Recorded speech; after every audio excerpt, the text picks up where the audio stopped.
প্রমাণ আছে না নাই? লক্ষ লক্ষ কোটি কোটি টাকা ওদের চরিত্র হারাম খাইতে খাইতে নষ্ট হয়ে গেছে। দেখেন বিমান বাংলাদেশের এমডি, যারা ফেসবুক দেখেছেন, খবর শুনেছেন, ছোট্ট 11 বছরের একটা মেয়ে, তার সাথে কি আচরণ করেছে। মেয়েটাকে মারতে আর কোনো জায়গা বাদ দেয় নাই। ওই পিকচারটা, ছবিটা যখনই আসে তখনই চোখ থেকে মনের অজান্তে পানি বেরিয়ে আসে। মেয়েটা শুকিয়ে গেছে, গায়ের চামড়া হাড়ের সাথে লেগে গেছে। এত বড় লোকের বাড়ি থাকছে, তারে পেট ভরে খাইতে দেয় নাই। গলার এখানে যে একটা দাগ, মনে হয় যেন তারে জবাই দিয়েছিল, এত বড় দাগ। হাতের এখানে রক্ত বেরোচ্ছে, হাতের এখানে রক্ত বেরোচ্ছে, পায়ের গিরে গিরে কোনায় কোনায় সারা ডাগা চুলে ফেলাইছে। বাংলাদেশ বিমানের এমডি, সর্বোচ্চ অফিসার, সে আর তার বউ দুইজনে নির্যাতন কইরা হারাম খাইতে খাইতে মানবতা হারাই ফেলাইছে। কুত্তো আর শুয়োরের চাইতে নিকৃষ্ট স্বভাবে পরিণত হয়ে গেছে।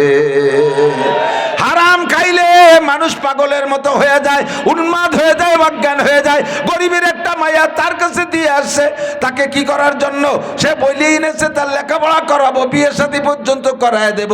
এই মেয়েটারে তার বাপ মাঝে মাঝে দেখতে যায়, বাপরে বাপরে দেখতে দেয় না, বিভিন্ন অজুহাত দিয়ে এড়াই দেয়। লাস্ট ফিনিশিং যখন মেয়েটা মরে মরে বাপ, সেই সময় বাপ দেখতে গেছে, তারপরে তাকে হস্তান্তর করছে।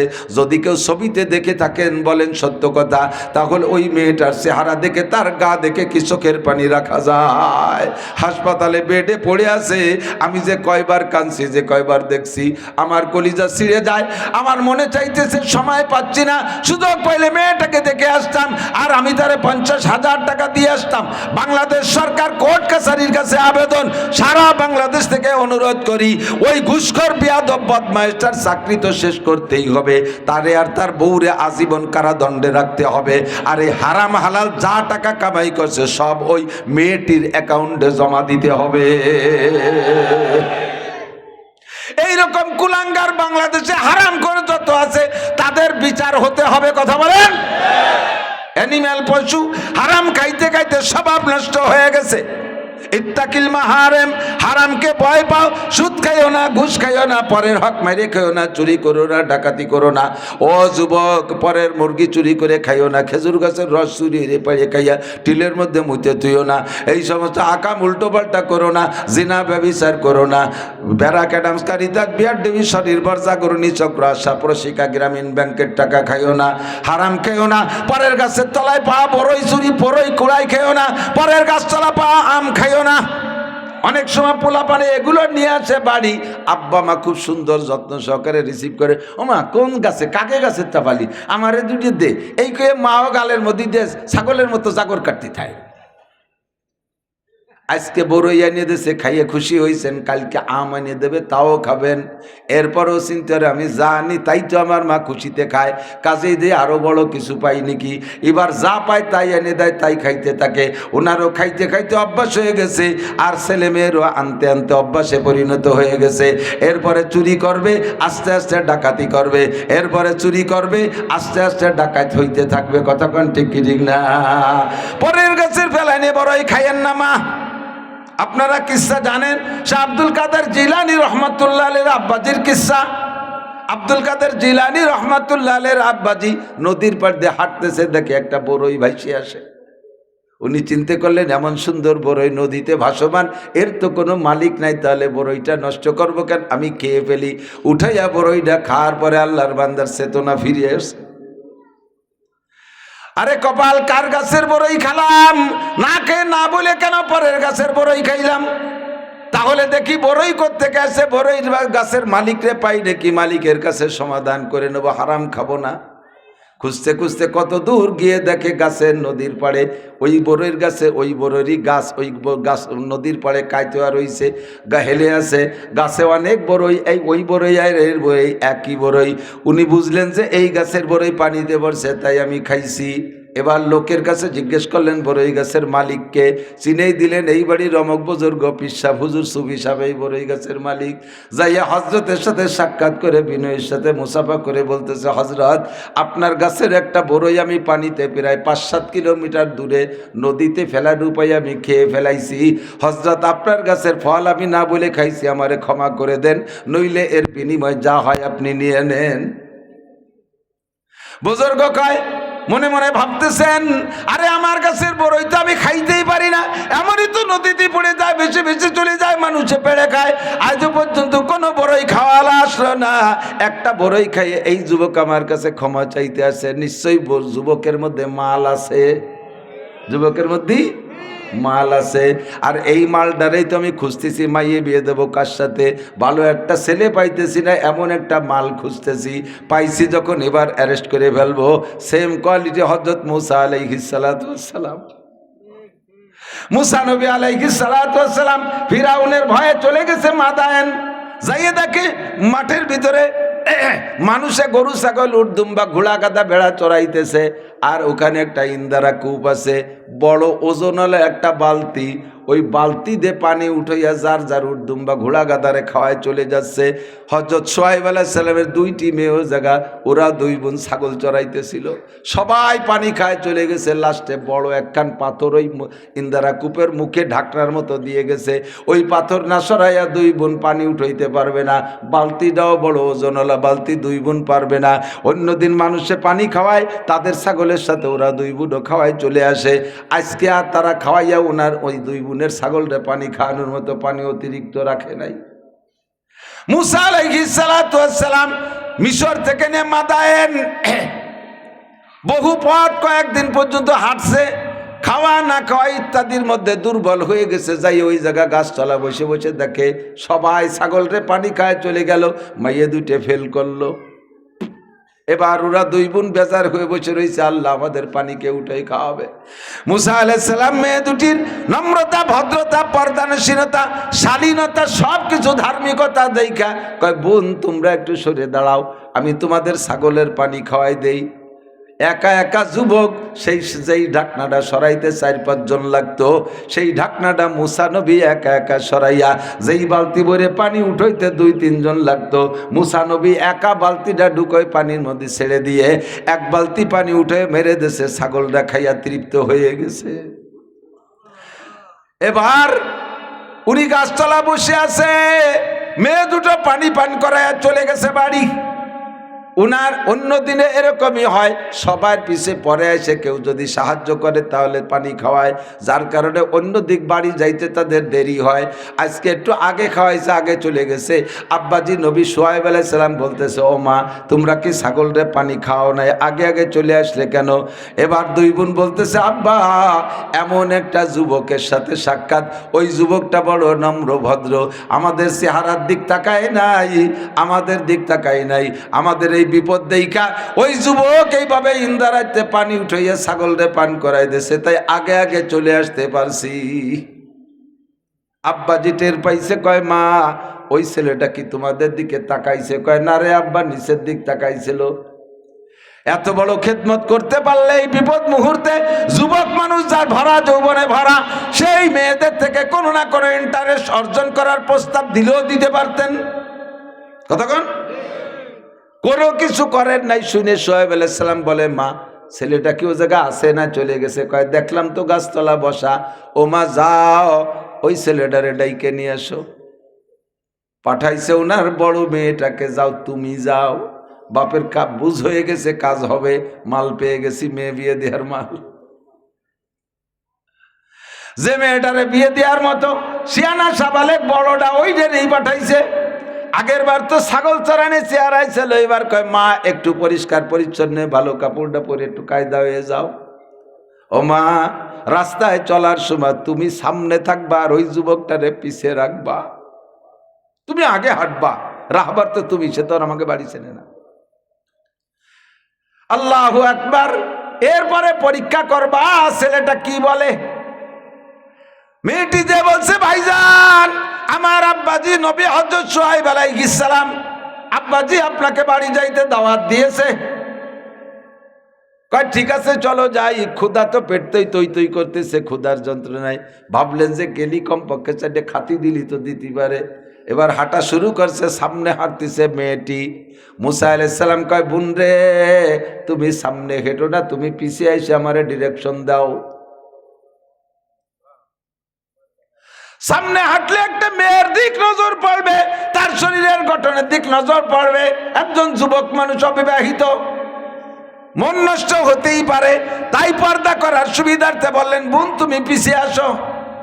পিছনে দিয়া এবার সামনে হাঁটায় কোন দিক যাব পিছন থেকে বলো, বলতে বলতে চলে গেছে বাড়ি। বাড়ি যাওয়ার পরে সোহেব আলাইহিস সালাম জিজ্ঞেস করছে, আব্বা মা তুমি ছেলেটারে কেমন পাইলা?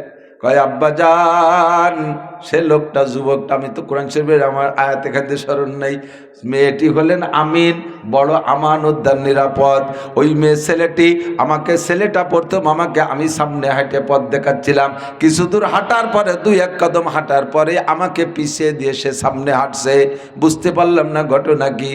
সোহাইব আলাইহিস সালাম কয় মা বিয়ে দেওয়ার জন্য, তোরে বিয়ে দেওয়ার জন্য যেমন ছেলে খুঁজছে সেই ছেলেই আল্লাহ মিলাই দিছে,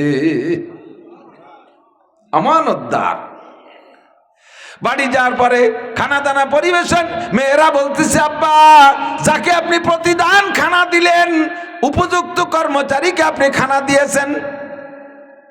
এবার সোহাইব আলাইহিস সালাম বলে বাবা তুমি কোন বিপদের মধ্যে আসছো, সব বিস্তারিত শুনাইলেন। কয় এই জায়গাটা নিরাপদ জায়গা, আমি সোহাইব নবী, এ জায়গা ফিরাউন কেন, ফিরাউনের 14 গোষ্ঠীর আসার ক্ষমতা নাই, তুমি নিরাপদে থাকো, তবে শর্ত হলো এই বাড়ি থাকবে, আমার মেয়েরাও তো থাকবে, একসাথে একটা যুবক থাকবে, আমার 2টা মেয়ে থাকবে, তুমি এর মধ্যে বেপর্দার সমস্যায় পড়ে যেতে পারো, তোমার থেকে পর্দা করা আমার স্ত্রী আমার মেয়ে সকলের উপরে ফরজ, তোমারে কিছুটা সহজ করে দেই বাবা, তুমি আমার এই মেয়েটারে বিয়ে করো। মুসা আলাইহিস সালাম বললেন বিয়ে করব তো আমার কাছে দেনমোহরের টাকা নাই। কয় দেনমোহর টাকা দেবা যে কোনোভাবে পরিশোধ করা যায়, তুমি যদি আমার এই ছাগল 8 বছর অথবা 10 বছর, 8 বছর যদি চড়াই দাও তাতেও দেনমোহর পরিশোধ হবে, আর যদি মনে চায় 10 বছর থাকলেও থাকতে পারো। মুসা আলাইহিস সালাম কয় ঠিক আছে বিয়ে রাজি আছি। বিয়ে দেনমোহর পরিশোধ করলেন, 8 বছর ছাগল চড়াইয়া, এরপরে আরো 2 বছর অতিরিক্ত থাকলেন। সামনে লম্বা কিসা যাব না, সেম ওই লোকটা যাইয়া বলছে হযরত আপনি আমার বড়ই খাওয়ার গুনাহ ক্ষমা করে দেন, নইলে বড়ের বিনিময় নেন। মুরব্বী বলতেছে বাবা রে বড়ের এই বিষয় কি বলা হয়, বড়ই খাইছে ক্ষমা করতে পারবো না, শর্ত হলো আমার মাইয়ে বিয়ে করতে হবে। সোহাইব আলাইহিস সালাম আল্লাহ আমার মেয়ে বিয়ে করতে হবে।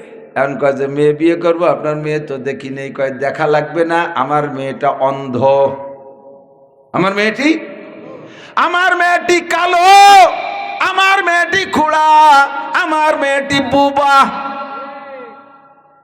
ছেলে কয় আমার জন্য কত সুন্দরী সুন্দরী হ্যান্ডসাম মেয়ে আমার আব্বা মা দেখছে, সব বাদ দিতে আপনার কালা মাইয়ে, খোড়া মাইয়া, আপনার বুবা মাইয়ে বিয়ে করব, তবুও রাজি আছি যদি আপনি আমার বড়ই খাওয়ার গুনাহ মাফ করে দেন। বিয়ে হয়ে গেল, বড়ই খাওয়ার গুনাহ মাপের বিনিময় ঘরের মধ্যে বাসর ঘরে ঢুকই দেশে যাইয়ে দেখে বউ ঘরে বসা, সাদার কি রূপসী তার চাইতে সুন্দরী।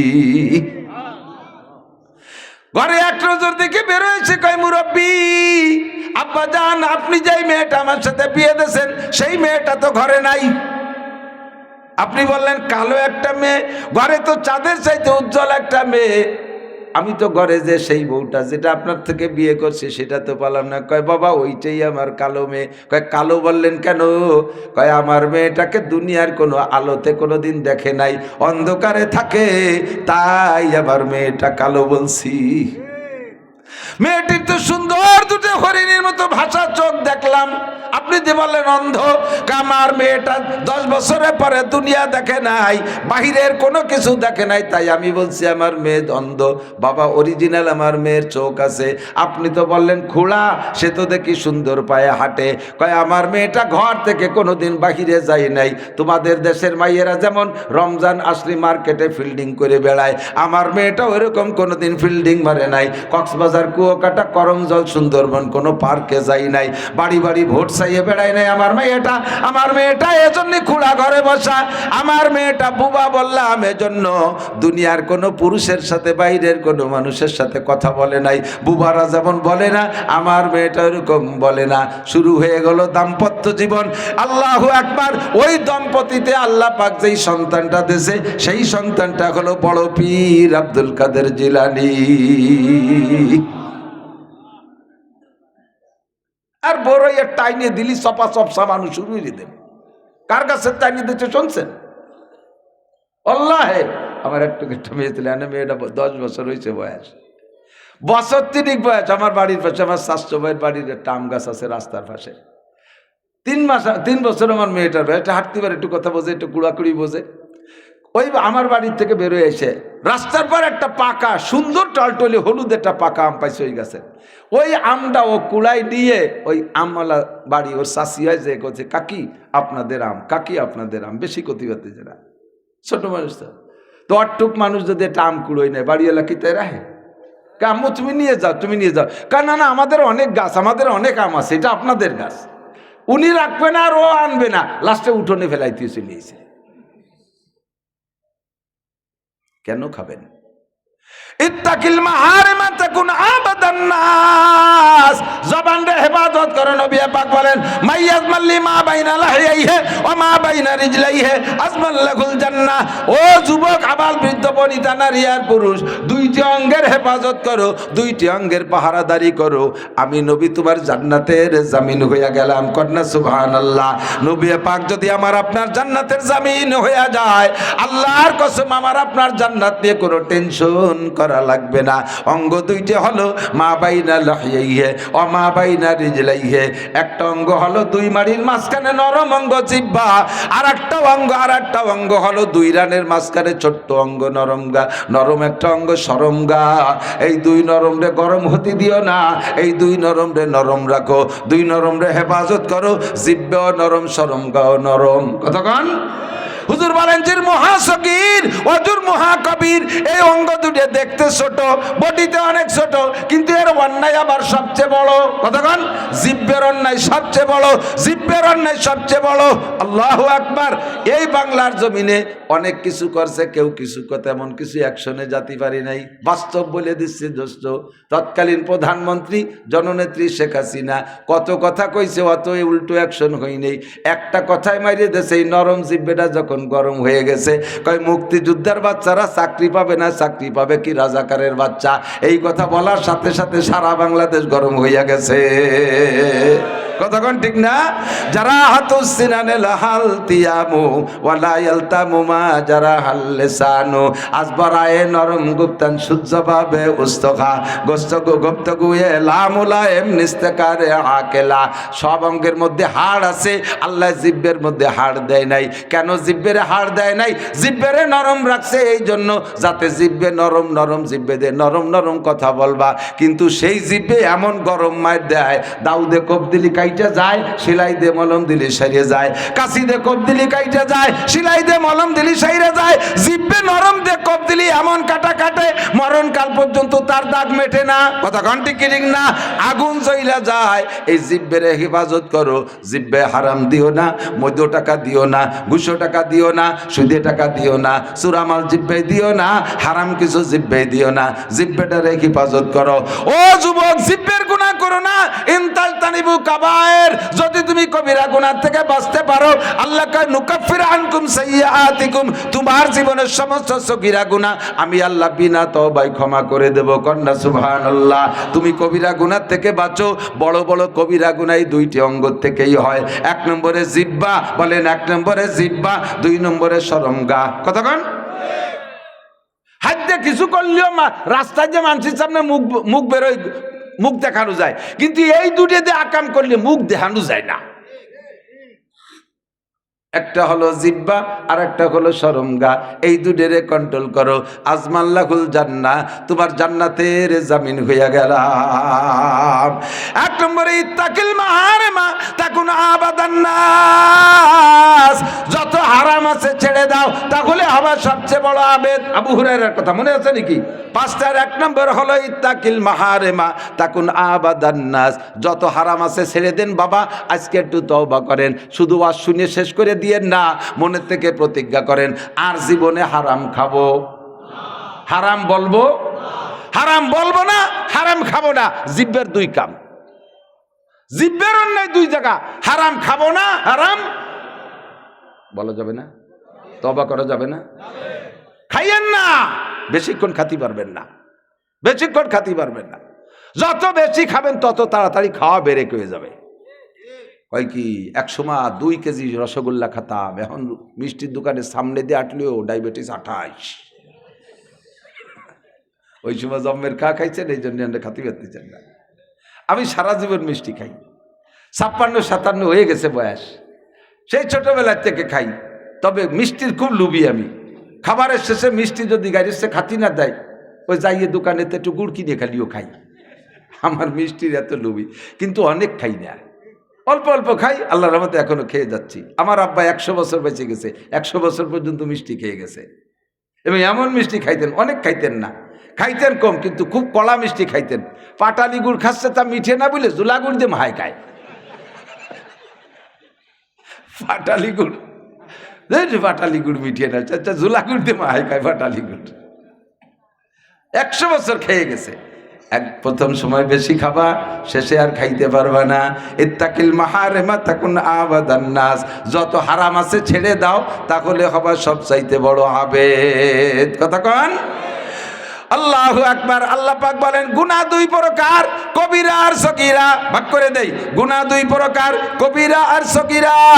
1 নম্বরে কবিরা গুনাহ মানে বড় গুনাহ, সগীরা গুনাহ মানে ছোট গুনাহ। কিন্তু দুইটাই গুনাহ, দুইটাই নাফরমানি।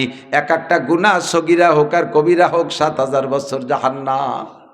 বলবেন যে হুজুর, তা কবিরাও 7000, সগীরাও 7000, তাই ক্লাস করা, ভাগ করার দরকার কি? আপনি কোন এই 1 কেজি গু বাংলায় না করলি হয় না? 1 কেজি গু নাপাক না? একটুক গু তো নাপাক না? হ্যাঁ, কিন্তু সগিরে গু, সগির মানে ছোট। তো অনেকখানি পায়খানাও যেমন নাপাক, অল্প একটু পায়খানাও।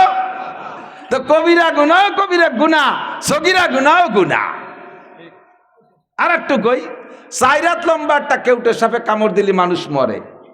1 বিঘেতে একটা কেউটো সাপের বাচ্চায় কামড়ালি তো মরে না? ওদের সগিরে সাপ মরে। তো কবিরে সাপে কামড়াইলেও মরে, সগিরে সাপে কামড়াইলেও মরে। ওর কামড়ও যে টাইমে মরে, এর কামড়ও সেই টাইমে মরে। কাজেই কবিরা গুনাহ 7000 বছর জাহান্নাম, সগিরা গুনাহ 7000 বছর জাহান্নাম। তবে আল্লাহ পাক বলেন আমি কবিরা গুনার দায়িত্বটা তোমাদের ঘাড়ে দিচ্ছি, আর সগিরা গুনার দায়িত্ব আমি নিচ্ছি। একই শাস্তি, তবে সগিরা গুনার দায়িত্ব আমার কাছে। আমি তোমার জীবনের সমস্ত সগিরা গুনাহ মাফ করে দেব, যদি তুমি ইনতাজতানিব কাবায়ের, কবিরা গুনার থেকে যদি তুমি বেঁচে থাকতে পারো। এখন আমরা কইলাম যে আল্লাহ তুমি কবিরা গুনার দায়িত্বটা নাও, সগিরাগুলো আমাকে দায়িত্ব দাও। আল্লাহ কয় ওই ঝুঁকি নিতে যাইও না। বড় একটা সাপ, 4 হাতে একটা সাপে কামড় দিতে গেলে 1 হাত ফনা তোলে, ঠিক না? আর ফনা তুলে ফস করে একটা শব্দ দেয় না? তো সাপটা বড় হলে ফনাটা বড় হয়, ফসটা শব্দ হয়, কানে আসে, চোখে পড়ে, দেখে জাম করে লাভ দিয়ে সরিয়ে যাওয়া যায়, আত্মরক্ষা করা যায়। আর একটুক একটা সাপ, ছোট সাপ, ওর ফনা ওই বা কি, ও দেখাও যায় না, ভোসই বা কি, ও জুতোর মধ্যে ডুয়ে বসে থাকতে পারে, মুজোর মধ্যে ডুয়ে বসে থাকতে পারে, জাঙ্গের তলে পেঁচায় থাকতে পারে, বালিশির তলে যে থাকতে পারে, জামার হাতের মধ্যে পেঁচায় রয়েছে, সময় মতো মারি দেবে, শীতে পড়ে যাবা। ওর হাতের তো বাঁচা বড় কঠিন না? এই সগিরা গুনাহগুলো এরকম মোড়ে মোড়ে ভেসে ভেসে ডুয়ে রয়েছে জাঙ্গির মধ্যে, লুঙ্গির তলে, এ জায়গা ও জায়গা, ওতে বাঁচা বড় বড় কঠিন। ওই জন্য ওদের দায়িত্ব আমি নিলাম। তাহলে আল্লাহ ভালো কাজ করছে না? আর বড় বড় কবিরা গুনাহ ফনা চলবে, দেখবা লাভ দিয়ে সরে চলে যাবা। কাটাগড় যাওয়া বড় কবিরা গুনাহ, কাটাগড় মেলায় ওটা ফস করে রয়েছে, দেহে লাভ দিয়ে সরে যাবা, কাটাগড়ে যাবা না। এ দেখা যাচ্ছে, কতক্ষণ না কেন? উড়াকান্দি বড় কবিরা গুনাহ, যাবা না। সুদ কবিরা গুনাহ, ঘুষ কবিরা গুনাহ, জিনা কবিরা গুনাহ, ব্যভিচার কবিরা গুনাহ, মদ কবিরা গুনাহ, গাঁজা কবিরা গুনাহ, ইয়াবা কবিরা গুনাহ, মিথ্যা কথা কবিরা গুনাহ, গীবত শিকায়ত কবিরা গুনাহ, এগুলো সব বড় বড় কবিরা গুনাহ। এ মাথা উঁচু করার সাথে সাথে লাভ দিয়ে সরিয়ে যাবা। এক জায়গা বইছে দেখেন, বাংলাদেশের 4 দোকান, 4 দোকানের 2টা উপাধি। 4 দোকানের একটা হলো, 4 দোকান হলো দারুল ইফতাহ। আপনারা পাবলিকরা টের পান নাই, উলামায়ে কেরাম বলছে দারুল ইফতা বলে যেখান থেকে ফতোয়া দেওয়া হয়। যত 4 দোকান আছে ওই জায়গা থেকে ফতোয়া সাপ্লাই হয়। ও জায়গার মুফতিকে কোনো মাদ্রাসায় পড়া লাগে না, বিড়ি খাতিবাল্লি হয়। আমি বসে রয়েছি, আমার কাছে মশলা জিজ্ঞেস করছে, আমি ভাবতেছি কিভাবে কব, একটু কায়দারি করতে হবে।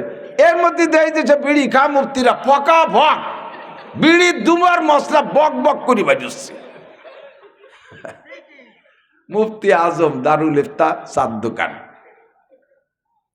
আর হলো এই 4 দোকানের নাম রাখছে মিনি সংসদ ভবন। ওই জায়গা বসে যা প্ল্যান প্রোগ্রাম দেয় রাষ্ট্র সেই কায়দাই চলে। দেখছেন না কত বড় বড় বুদ্ধিমান।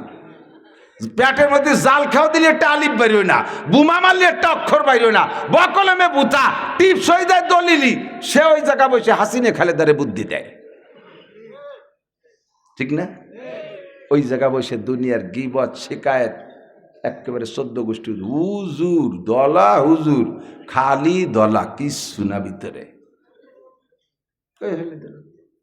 এই যে দাঁড়াইছে হুজুররা, সেনো হুজুরকে, হুজুর গো জিব্বের পানি সামলাতে পারলো না, এমনি তারা খাইছে, তাই হুজুর রান সামলাতে পারে না, তাই নিজ রানের সংসদে যে গেলবে বলি এই যে দেহ হুজুর লালা ভালা বিয়েতে এই চার দোকানে কথা কন।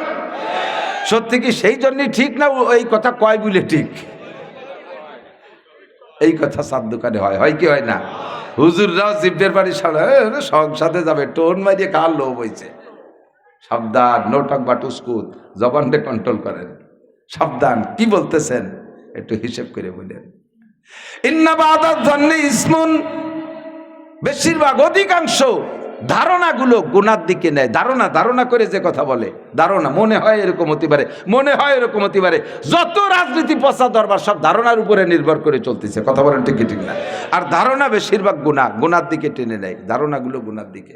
আমার বাড়ি একবার, আমার ফ্যামিলি সচরাচর যাইতে পারে না, বাড়ি সবসময় মেহমানতির থাকে। আমার আব্বা মা অসুস্থ ছিল, যার কারণে আমার ওয়াইফ খুব একটা বাপের বাড়ি যাইতে সুযোগ পায় না। আর বড় ছেলেটা প্রতিবন্ধী, এ নিয়ে যাওয়া কঠিন। ছেলে মেয়ে বেশ অনেকগুলো, ছোটো মোটো নিয়ে কয়জন 2-3 নদী পার হয়ে যাওয়া লাগে। 3-4 বছর পর একবার যায় বাপের বাড়ি। তো একবার বেড়াতে গেছে, আমি ছুটি দিয়ে এলে আমি বলি যে কোনো সময় যাওয়ার অনুমতি আছে, কিন্তু সেই তার সংসার নিয়ে ব্যস্ত যাইতে পারে না। তো একবার বেড়াতে গেছে, আমি ফাঁকা বাড়ি একা একা, আমি চিন্তা করছি একা একা থাকবো, একটু শুভ ওঠে প্রতিবেশী স্বাস্থ্যবাহীদের সাথে, মুরব্বীদের সাথে একটু মন কষা ভাব তো থায় অনেক সময়।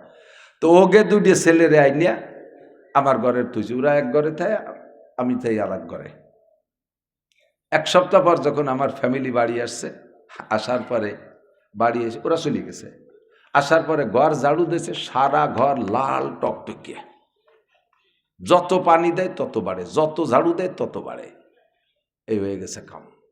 এখন সন্দেহ শুরু হয়ে গেছে, ওদের মুরব্বীদের সাথে একটু কেমন কেমন ভাব আছে, ওরা মনে হয় তদবির করছে, এই সিন্দুর বিন্দুর ভরিয়ে তুই গেছে।